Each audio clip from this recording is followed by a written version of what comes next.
Good afternoon, friends. Important video on important subject matter. क्या मैं अपना GSTR 3B या GSTR 1 रेक्टिफाई कर सकता हूं? क्या रिवाइज कर सकता हूं? अगर मुझसे गलती हो गई, ह्यूमन एरर, क्लरिकल एरर। अगर आप जीएसटी लॉ देखें तो जीएसटी लॉ में you can't revise rectify your GSTR 3B और GSTR 1। अगर आपसे गलती हो गई है तो आपको सब्सीक्वेंट मंथ में जाके उसे अमेंड करना पड़ेगा, एंड उसके लिए भी टाइम लिमिट प्रिस्क्राइब्ड है फॉर रिलेवेंट फाइनेंशियल ईयर। एक सर्कुलर था, सर्कुलर नंबर 26/2017, डेटेड 29 दिसंबर 2017। डिपार्टमेंट ने क्लैरिफाई किया कि आप अपना GSTR 1 और GSTR 3B रिवाइज नहीं कर सकते। अगर गलती हो गई है तो सब्सीक्वेंट मंथ में जाके आप अमेंड कर सकते हैं। एंड जैसा कि मैंने कहा कि particular relevant financial year basis पे आपको एक टाइम लिमिट निर्धारित है कि तब तक जाके आप अमेंड कर सकते हैं। इस वीडियो में मैं 2 जजमेंट आपके साथ डिस्कस करने वाला हूं। Honourable Gujarat high court division bench का एक जजमेंट आया है इन the case of Deepak print. बहुत अच्छा जजमेंट है। इस जजमेंट में ऑनरेबल गुजरात हाई कोर्ट ने यह कहा कि पिटिशनर अपना GSTR 3B रिवाइज कर सकता है फॉर द रिलेवेंट पीरियड, जिस केस में था मई 2019। अब गलती क्या हुई थी? पिटिशनर जब अपना GSTR 3B भर रहा था, दीपक प्रिंट, उसने कुछ एंट्रीज अपनी अदर फर्म की इस GSTR 3B में डाल दी जो दीपक प्रिंट से रिलेटेड नहीं थी, प्रोप्राइटरशिप फर्म से रिलेटेड नहीं थी। जब उसे मालूम पड़ा कि मैंने गलती कर दी अपने GSTR 3B में, जो मेरी एंट्रीज है ही नहीं, वो नोडल ऑफिसर SGST राजकोट के पास एक लेटर उसने लिखा और कहा कि मैंने अपनी GSTR 3B भरते वक्त गलती कर दी है। मैंने कुछ एंट्रीज अपनी अदर फर्म की इस GSTR 3B में डाल दी हैं। क्वाइट ऑब्वियस, आप लोगों ने भी ऐसी चीजें की होंगी पास्ट में। आपने नोडल ऑफिसर को लिखा होगा, कोई रिप्लाई नहीं आया। अब ये इसकी लाइबिलिटी थी नहीं जो गलत एंट्रियां GSTR 3B में डल गई। To error is human error, clerical error इससे हो गया। इसने नोडल ऑफिसर SGST डिपार्टमेंट को अप्रोच किया और डिपार्टमेंट ने कोई रिप्लाई नहीं किया। यह पिटीशन फाइल की गई गुजरात हाई कोर्ट में। गुजरात हाई कोर्ट ने ऑर्डर दिया ही should be allowed to rectify GSTR 3B for the month of May 2019। उसको अलाउ करना चाहिए। एक सर्कुलर डिपार्टमेंट ने इशू किया था long time back, circular number 26/2017, dated 29 दिसंबर 2017। उस सर्कुलर में यह कहा गया है कि अगर टैक्स पेयर से गलती हो जाए, ह्यूमन एरर या क्लरिकल एरर, वो अपने GSTR 3B और GSTR 1 को रिवाइज नहीं कर सकता, रेक्टिफाई नहीं कर सकता। सब्सीक्वेंट मंथ में जाके उसको अमेंड कर सकता है। पर जैसा कि हम सभी को मालूम है, इवन अमेंड करने के लिए भी एक टाइम लिमिट है for particular relevant financial year basis पे। ऑनरेबल गुजरात हाई कोर्ट ने यह भी कहा जो कंडीशन और रूल्स इस सर्कुलर में दिए गए हैं, इनको मॉडिफाई किया जाए, इनको करेक्ट किया जाए। यानी लॉ में रिवीजन का कहीं पे भी ऑप्शन नहीं है, पहली बात।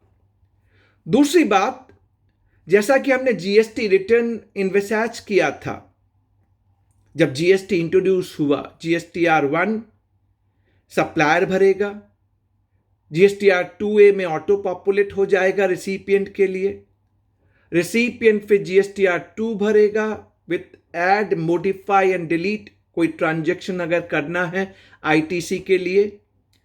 फिर वो GSTR1A में ऑटो पॉपुलेट हो जाएगा for supplier either to accept और reject, and then GSTR3 file होगा। But a automated system implement हुआ ही नहीं। GSTR2, 1A, GSTR3 इंप्लीमेंट ही नहीं हुआ फ्रॉम जुलाई 2017। इस सिचुएशन में यह जजमेंट बहुत इंपॉर्टेंट है कि अगर मुझसे गलती हो गई मेरे GSTR3B में और मैं उसे रेक्टिफाई करना चाहता हूं, रिवाइज करना चाहता हूं, कैन आई डू दैट? इस पिटिशनर ने नोडल ऑफिसर SGST राजकोट को लिखा, लेकिन राजकोट से कोई आंसर नहीं मिला। पिटीशन फाइल करनी पड़ी, writ petition. Honourable Gujarat high court का बहुत अच्छा judgment in the case of Deepak print, it can be rectified. So सिर्फ दीपक प्रिंट के लिए कहा है तो हम सबके लिए, बहुतों के लिए प्रॉब्लम है। This is a good judgement coming in. एक और केस में मद्रास हाई कोर्ट का आपके साथ डिस्कस करूं। सन डाइकेम सिंगल मेंबर बेंच का जजमेंट था, बट वेरी इंटरेस्टिंग।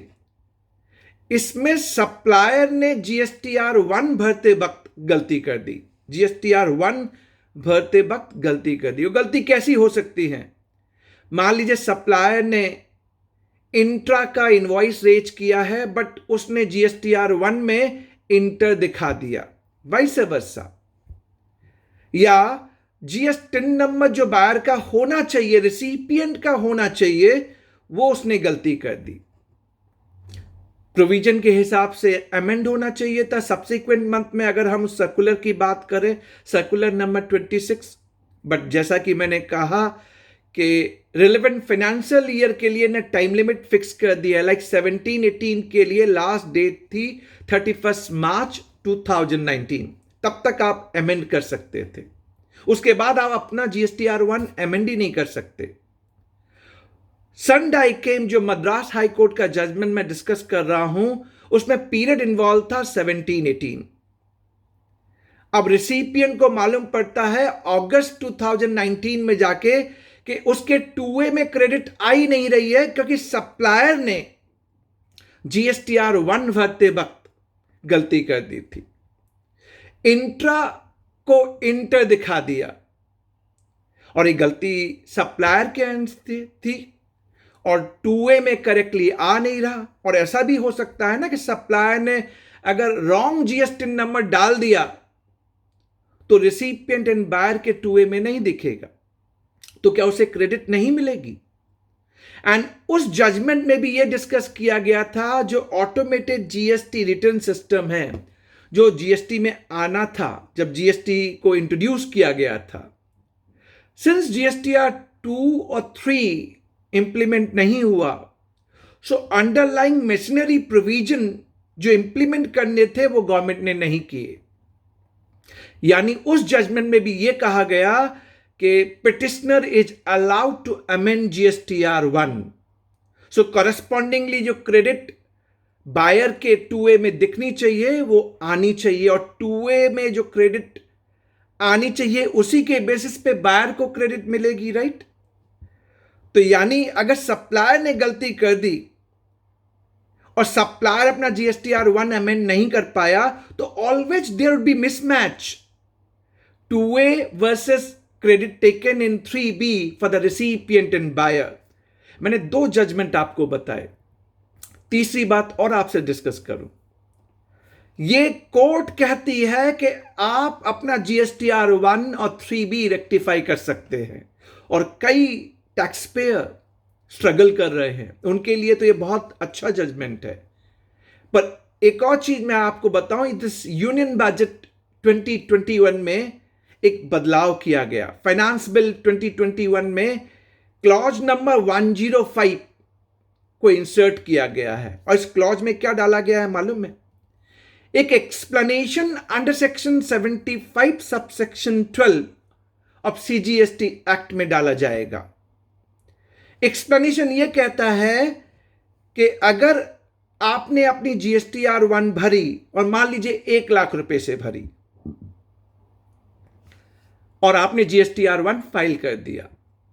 जब आप GSTR3 भी भर रहे हैं, आपको लगा कि आपसे गलती हो गई थी, 50,000 रुपए होना चाहिए था, तो आप तो पेमेंट ऑफ टैक्स 50,000 का ही करेंगे क्योंकि वो करेक्ट टैक्स लायबिलिटी थी। बट मिसमैच हो गया, GSTR1 में 1 लाख रुपए, GSTR3B में 50,000 रुपीज। जो 50,000 रुपए का डिफरेंस था उसको अब सेल्फ असेसमेंट टैक्स मान लिया जाएगा एज पर दिस एक्सप्लेनेशन, जो फाइनेंस बिल 2021 में वाइट क्लॉज नंबर 105 के तहत डाला गया है।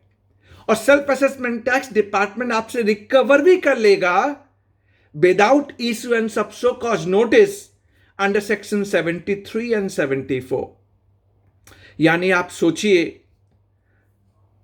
To error is human, clerical error हो सकती है जब आप GSTR1 और 3B भरते हैं। आपने हमें रिवीजन का भी ऑप्शन नहीं दिया। 1 लाख रुपए मैंने दिखाया, गलती हो गई, 50,000 होना चाहिए था, मुझे रिवीजन का तो ऑप्शन देते हैं आपने वो भी नहीं दिया, जिसके लिए हमें कोर्ट में, हाई कोर्ट में जाना पड़ रहा है। अगर आपने लॉ बनाना था तो आपको कम से कम इसको T+2 मंथ बनाना था। यानी अगर मुझसे गलती हो जाए तो मुझे 2 महीने, 4 महीने, 6 महीने, जो आपको एक रीजनेबल टाइम लगता हो वो टाइम दीजिए, T+2 मंथ, 4 मंथ, 6 मंथ, जिसमें मैं इस ट्रांजेक्शन को करेक्ट कर सकूं। नाउ अब difference of GSTR1 and 3B को आप अगर सेल्फ असेसमेंट टैक्स मान लेंगे और उसकी रिकवरी भी without issuance of show cause notice करेंगे, जिसको आपने एक्सप्लेनेशन 75 सबसेक्शन 12 में डाल दिया, that is not easing business. But मैंने 2 जजमेंट आपसे डिस्कस किए, गुजरात हाई कोर्ट का एंड मद्रास हाई कोर्ट का। फाइनेंस बिल का ये प्रोविजन भी मैंने आपसे डिस्कस किया। Let's see, we all are looking for ease of business. At least my humble submission would be that government must work on how to provide ease of business, and error can happen both way, taxpayer and tax department. We need to understand the practical problem at the end of taxpayer as well, but the good judgment from Gujarat High Court and Madras High Court. Thanks for watching. Lot many videos on GST. Keep tuned.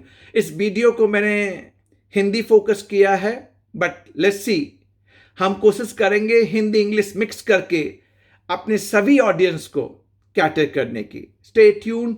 Thanks for watching. Thank you very much.